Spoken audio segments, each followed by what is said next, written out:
Olá, começa agora o Direto da Redação e a gente abre com oportunidade para os jovens. O programa Juventude Digital está com inscrições abertas para a seleção de bolsistas. Sobre esse assunto, eu conversei com a Iana Brandão, que é coordenadora do Juventude Digital. Iana, muito bem-vinda ao Direto da Redação. Vamos começar explicando o que é esse programa Juventude Digital. Obrigada pelo convite, é um prazer poder participar aqui com vocês. O Juventude Digital é um programa que foi criado para facilitar o acesso dos jovens ao mercado de trabalho de tecnologia.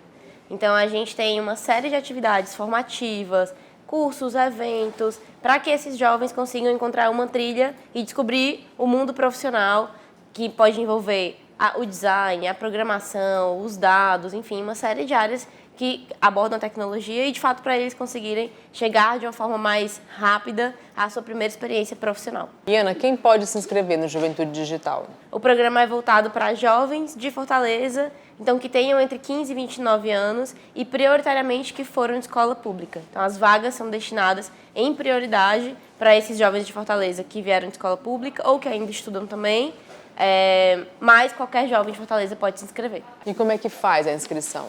Tem um portal do Juventude Digital, é super simples, que se você colocar Juventude Digital no Google vai achar, ou jd.fortaleza.ce.gov.br, e lá tanto tem a aba de cursos quanto a aba de editais, então é simples de encontrar, e os cursos são gratuitos, então vale ressaltar isso também, porque qualquer jovem consegue participar, é online, é bem simples de conseguir ter acesso. E o que é que o programa oferece aos participantes?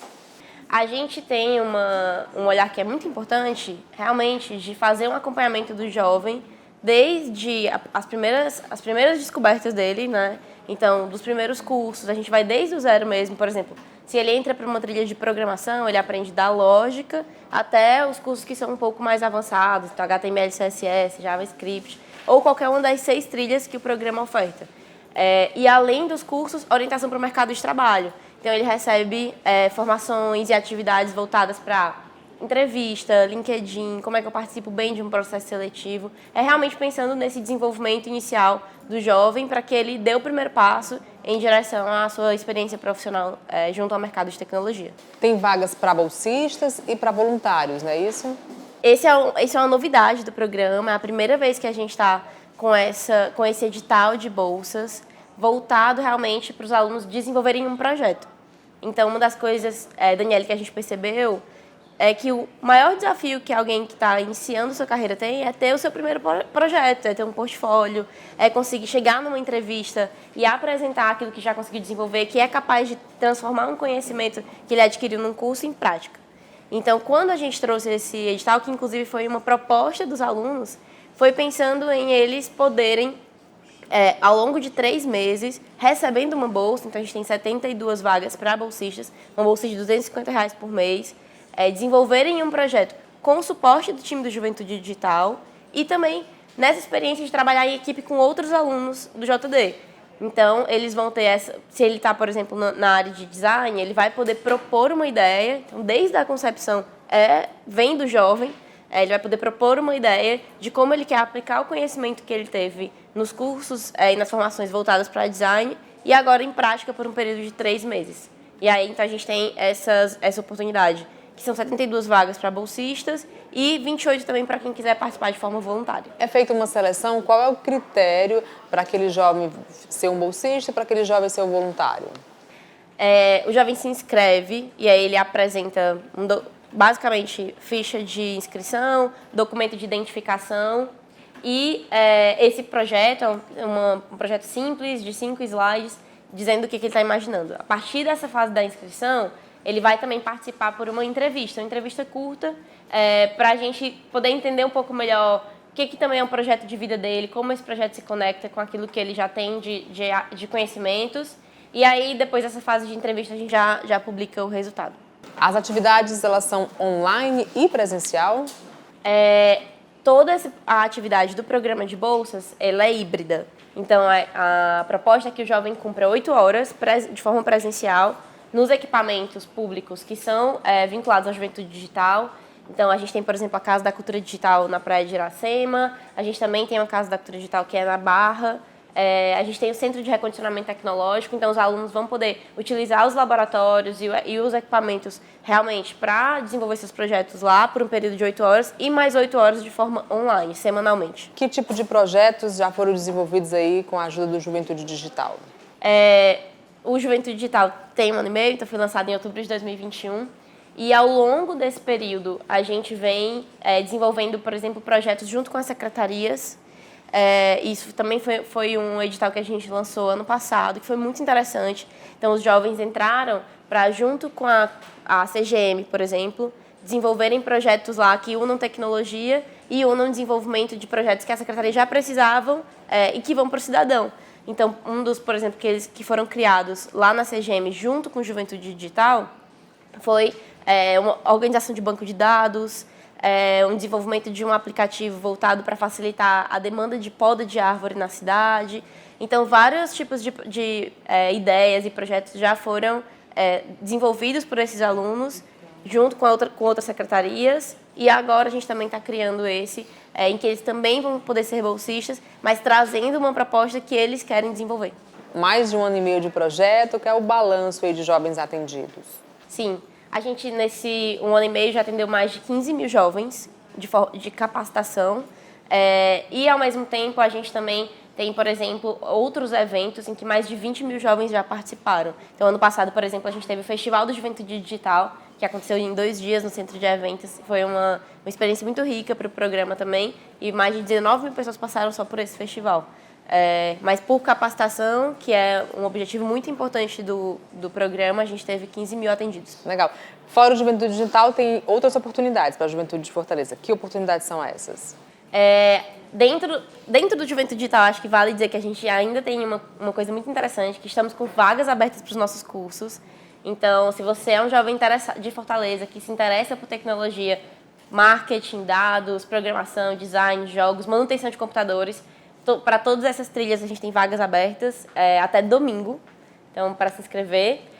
E de fato tem uma série de outras oportunidades para a juventude. Eu acho que é muito importante que qualquer um desses jovens, né, daqui que de fato estão procurando essa inserção no mercado de trabalho, queiram se desenvolver, estejam conectados com as políticas que estão sendo desenvolvidas, atentos ao Instagram, aos portais, porque a gente está constantemente construindo inovação e construindo projetos que são não só para eles, mas com eles também, né? Que vieram de ideias e sugestões da própria juventude. Legal. Para a gente encerrar, Iana, relembrei qual é esse Instagram, qual é o site para se inscrever?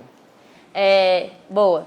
Site jd.fortaleza.ce.gov.br e lá você já consegue ver aba de curso, aba de edital, eventos, enfim, encontrar tudo que está sendo disponibilizado. Semanalmente a gente tem novidades, então acompanhem. E o Instagram, que é jdfortaleza_, e por lá também a gente sempre anuncia tudo que está acontecendo, todas as novidades. Tá ótimo, então, Iana, e reforçando aí que seguem até domingo as inscrições, né? Obrigada pela participação aqui no Direto da Redação, tá bom? Direto da Redação fala agora sobre redes sociais. O Brasil tem hoje mais de 150 milhões de usuários. Para muita gente, a rede social é a principal fonte de informação. Por isso, é preciso ficar atento com as fake news. Eu bati um papo com a jornalista e especialista em marketing digital, Rayane Moreira, sobre o tema. Confira. Rayane, muito bem-vinda ao Direto da Redação. Como é que a gente faz para checar uma informação, para saber se ela é verídica ou para saber se é uma fake news? Olá, muito obrigada pelo convite. As redes sociais hoje funcionam como um canal também de entretenimento, mas de fonte de informação, como você falou, de forma muito explicativa, né? Hoje as pessoas têm lá nas redes sociais informações que são consumidas diariamente e muita gente acredita que aquilo é uma verdade absoluta. E é aí que mora o perigo, né? O primeiro ponto é checar aquela informação. Então, a primeira recomendação é, na dúvida, não compartilhe. Cheque a informação, verifique se aquela notícia ou aquele dado está sendo publicado por um portal, por um veículo de comunicação com credibilidade, um veículo conhecido no mercado da comunicação. E geralmente essas notícias elas têm um teor apelativo, né? E elas têm impacto direto no juízo de valor das pessoas. E às vezes as pessoas veem algo ali com um teor extremamente alarmante, apelativo e já compartilha. Além disso, é importante checar o teor daquele tipo de conteúdo e verificar qual é a fonte daqueles dados. Então, esse é o primeiro passo. E, na dúvida, nunca compartilhe. Por quê? Disseminar notícia falsa é considerado crime no Brasil. Rainha, qual é o principal público que costuma acreditar e compartilhar essas fake news? Olha, a gente vê que pelos estudos e também pelas experiências, pessoas têm menos acesso à informação e pessoas que têm menos familiaridade com a rede social, pessoas ali a partir de 50 anos, geralmente têm uma certa proximidade, uma certa tendência a fazer esse compartilhamento, porque as pessoas não conhecem, às vezes, os mecanismos de checagem. E é importante lembrar hoje que existem diversas agências sérias no Brasil de checagem, agências que fazem a verificação se aquilo dali é verídico ou se aquilo dali é falso. Então, a pessoa pode ir num site na internet, colocar a notícia e vai ter uma equipe de profissionais de comunicação, profissionais sérios, profissionais com credibilidade, que vai verificar e dizer se aquilo dali é fato ou é mentira. Qual é hoje, Rainha, o maior universo de notícias falsas? Olha, a fake news ela se espalha aí por diferentes aspectos da nossa sociedade, né? Mas a política ela tem ganhado uma proporção maior, principalmente porque a gente vive num país dividido, né? Tem ideologias partidárias, ideologias políticas diferentes, então a política, as pessoas tendem a colocar um alarme ainda maior, principalmente notícias que falam sobre candidato A, candidato B, isso a gente vê em eleição muito potencializado. No ano passado, o TSE chegou a receber 500 alertas diários de fake news, notícias relacionadas às eleições, aos candidatos, ao pleito do ano passado, ou seja, 500 alertas diários é um número muito, de fato, considerável e a gente precisa ficar atento a isso e combater todos os dias a desinformação. Que cuidados o usuário de uma rede social ele precisa tomar antes de fazer uma postagem, antes de publicar, de compartilhar alguma coisa? Olha, a rede social, eu costumo dizer, na verdade, ela é para o mundo, né? A internet não tem limite geográfico, você pode até apagar, mas o print, ele é eterno. Então, quando você for divulgar informações, tenham cuidado se for informações pessoais, informações, às vezes, sobre documentos, informações sobre localização onde você está. A gente nunca sabe quem é que está do outro lado da tela consumindo e o que pode fazer com os nossos dados. Então, informações sigilosas, confidenciais e pessoais que têm um impacto direto ali na sua vida, é necessário cautela. Compartilhar notícia falsa é crime, mas assim, as pessoas de fato estão sendo punidas por isso? Foi muito importante essa pergunta porque as eleições a gente viu isso muito potencializado já no pleito de 2018. No pleito de 2022, o TSE fez acordos com as plataformas digitais, com as redes sociais, para coibir esse tipo de prática. E o que eu vejo é que ainda é necessário uma efetividade. Houve esses acordos, mas na prática muita coisa passou. Assim, não houve uma efetividade, de fato, nas punições. Por quê? Cria-se os mecanismos, mas querendo ou não, sempre tem aquelas falhas. Então, eu acredito que é necessário, primeiro, ter uma punição com mais rigor, para que as pessoas que realmente disseminam fake news sejam penalizadas no máximo rigor da lei. Porque uma informação falsa pode, às vezes, prejudicar a vida da pessoa por completo. A gente já viu, a mídia já noticiou casos de pessoas que foram mortas por boatos criados através da internet. Então, é algo muito sério, tem impacto direto na vida das pessoas e tem um prejuízo gigantesco à democracia brasileira. Você falou aí que a maioria do universo da fake news é do mundo da política. Como é que os políticos podem fazer para se prevenir disso? Muito interessante. Primeiro, ele tem que ter uma comunicação clara, efetiva, transparente, um contato direto com a população. Porque a gente vê que muitos políticos, depois de eleitos, eles acabam que não continuam com esse relacionamento com o eleitor e ele acaba que não informa nada, Então, se você não informa nada, qualquer fato ali mentiroso pode se tornar uma proporção ainda maior, porque o eleitor não tem como confrontar, não tem como ele checar a informação. Então, o primeiro ponto é a questão da transparência e continuar informando o eleitor durante o mandato, porque aí ele vai ter uma fonte de informação. Aparece determinado fato, a população vai lá na rede social do político, pode checar, olha, isso daqui realmente é verídico, isso daqui é falso, e ele vai ter essa fonte de informação. E ter um canal direto, um relacionamento direto, onde a população possa ligar, possa verificar essa notícia que está sendo divulgada ali. Tá ótimo, então, Rainha, isso é checar a informação antes de compartilhar, antes de cometer um crime, Exatamente. Na dúvida, nunca compartilhe. Tá ótimo, então. Obrigada pela participação aqui no Direto da Redação. Seja sempre muito bem-vinda, tá bom? Obrigada. A gente mostra agora uma linda história de superação e força de vontade. Um ex-morador de rua que voltou a estudar, cursou Direito e antes mesmo de concluir o curso, foi aprovado na Ordem dos Advogados do Brasil. Essa é a história do Sérgio Chaves. Muito bem-vindo ao Direto da Redação. Conta pra gente o início dessa história. Você precisou vir na rua, como é que foi essa situação? Obrigado pelo convite, é um prazer estar aqui contando um pouco da minha trajetória de vida e já com a esperança de que essa história consiga inspirar outras pessoas, né?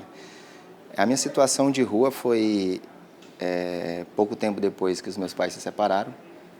Eu não me adaptei com o padrasto e nem com a madrasta e eu ficava entre o Pará e o Maranhão.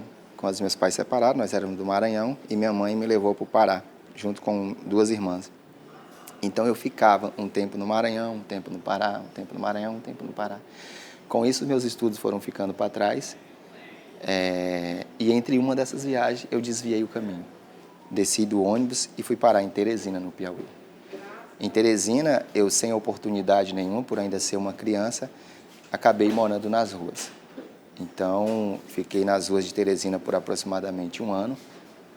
Passei fome, dormia nas calçadas, passei tudo o que uma pessoa em situação de rua possa passar, né? Humilhação, fome, frio e tudo mais. Até chegar em Fortaleza. Cheguei em Fortaleza e aqui em Fortaleza eu fui acolhido por um cidadão que tinha um lava-jato arrendado e esse cidadão me deu uma oportunidade. Então, ele me deu um emprego e me deu uma nova família, né? Me deu um teto e me deu a oportunidade que eu precisava. Sérgio, de onde surgiu esse interesse pelo direito? O interesse pelo direito veio justamente por conta de várias humilhações que eu passei durante todo esse tempo. Não só no tempo de rua, mas no tempo de entregador. E então, assim surgiu o interesse justamente para conhecer os meus direitos. Sabe, para quando acontecesse o que acontecia, tipo uma agressão injusta, uma acusação infundada de furto em supermercados ou coisas parecidas, eu soubesse me defender. Como é que foi conciliar trabalho e estudo? Na época que você fazia faculdade, você trabalhava como entregador, né? Essa conciliação foi muito difícil, porque passava o dia fazendo entregas e à noite tinha que estudar, né, para pagar a faculdade e para sustentar a família. Então, eu tive que aproveitar cada instante para estudar. Então, na minha moto, enquanto eu fazia entrega, tinha post-it, coisas que eu tinha que aprender, eu colocava ali. Então, eu lia, relia, passava o dia escutando aulas, videoaulas, né? Colocava ali em MP3 e passava o dia escutando aquelas aulas, repetia. E até na parede de casa do banheiro, enquanto eu estava escovando os dentes, eu usava para estudar. Você estava há muito tempo sem estudar? Já tinha mais de 20 anos que eu tinha parado de estudar. E eu tinha parado de estudar na 3ª série do ensino fundamental. Então, quando eu resolvi voltar aos estudos, foram mais de 20 anos depois. Voltei agora, em 2017. E voltei no EJA 4, que é a 4ª e 5ª série. E durante o ano de 2017, eu fiz uma prova do INSEJA, que é o Exame Nacional para a Certificação de Competência de Jovens e Adultos. E já no início de 2018 saiu o resultado dessa prova, fui aprovado, já corri atrás do diploma, fiz o vestibular e ingressei no curso de Direito. E a aprovação na OAB, que é um exame difícil, que a gente sabe, veio antes mesmo de concluir o curso, né? Pois é, foi uma surpresa. Eu estudei bastante, né? Mas a prova é muito difícil, mas foi uma alegria muito grande quando eu vi o meu nome aprovado nos quadros da OAB de primeira tentativa e ainda sem terminar a faculdade. Então, foi um motivo de orgulho, né, para mim. Hoje você trabalha num escritório de direito e esse escritório de direito tem uma importância muito grande na sua vida, né? Sim, com certeza. O escritório que eu trabalho hoje como advogado, eu fazia entrega para eles lá. Quando eu trabalhava fazendo entrega, eu ia lá, fazia entregas de almoço, né, para os advogados de lá. E eu via aquele lugar E eu ficava assim pensando, pô, já pensou um dia eu trabalhar no lugar desse, estagiar no lugar desse? Então eu comecei como estagiário lá e hoje, com a aprovação, com a OAB já em mãos, hoje eu sou advogado lá do escritório que eu fazia entregas. Sérgio, quais foram os maiores desafios da vida? De todos os desafios, os maiores foram a situação de rua. Foi as humilhações na rua, foram momentos de frio, de fome, sabe? Sem ter ninguém por perto, família, sem carinho. Então, esse foi o maior desafio de todos. Hoje você está atuando em que área do direito? Trabalhista. Mas tem algum motivo específico ou é porque é a área que você mais se interessa? Não, é uma área que eu mais me dediquei na faculdade. Até mesmo a segunda fase da UAB foi trabalhista, então foi uma área que eu me identifiquei. Antes de você estudar, você fez questão que a sua esposa também estudasse. Sim, antes de tudo, né, eu também tive um atrito com o meu sogro, que ele não aceitava, no começo ele não aceitava o meu relacionamento, né, com a minha esposa, porque ele dizia que ninguém me conhecia, que eu era um forasteiro, ele colocou esse apelido de forasteira, né? E então eu fiz questão de incentivar ela a estudar. Quando eu conheci minha esposa, ela estava terminando o ensino médio. Aí logo em seguida ela fez um curso de técnica de enfermagem. Depois do curso de técnica de enfermagem, ela fez uma faculdade de enfermagem, foram mais 4 anos. Depois da faculdade, ela fez mais uma pós-graduação, foram mais 2 anos em urgência e emergência.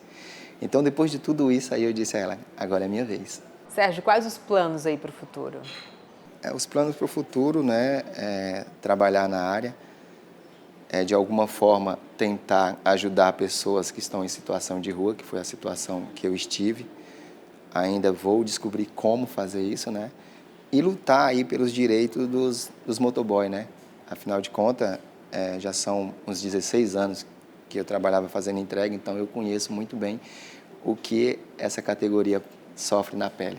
Aqui em Fortaleza, você teve a ajuda do poder público através dos estudos, né? Para conseguir concluir o ensino fundamental, o ensino médio.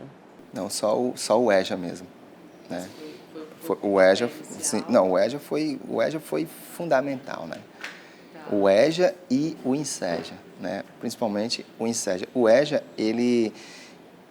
o tempo que eu estudei no EJA foi abrindo a minha mente, foi relembrando coisas para me preparar para o INSEJA. Legal.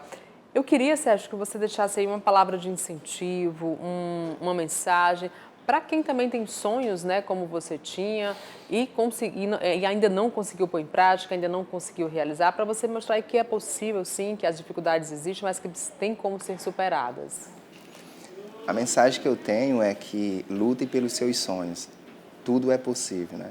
Eu sei que muitos passam por dificuldade, todos nós temos as dificuldades, mas acredite em você, né? Se reinvente, encontre uma forma que tudo vai dar certo. Tá ótimo, então, Sérgio. Muito obrigada pela participação aqui no Direto da Redação. Parabéns aí pela história de sucesso, de superação, uma história que inspira muita gente, viu? Obrigada mesmo.